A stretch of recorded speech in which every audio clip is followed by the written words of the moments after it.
মন্ত্রণালয়ের মাননীয় প্রধানমন্ত্রী জনাব সুলতান সালাউদ্দিন। এরপর আমরা সবাই মোনাজাতে অংশগ্রহণ করব।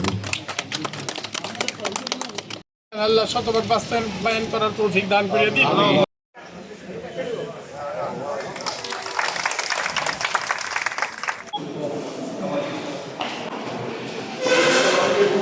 আমার পক্ষ থেকে এবং জেলা প্রাণী সম্পদ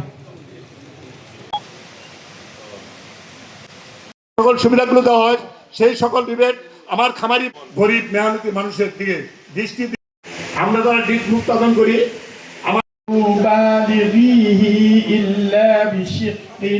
প্রাণান্তর ক্লেশ ব্যতীত তোমরা পৌঁছতে পারতে না।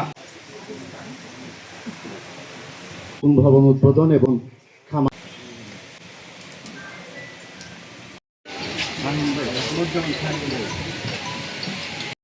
জুলাই আজকে আমাদের একটি নতুন ভবন উদ্বোধন হতে যাচ্ছে।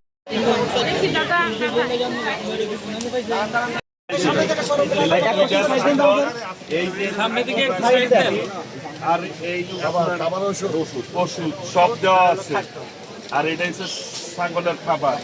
আপনি তো এত জিনিস নিতে পারবেন। সাথে কি আছে?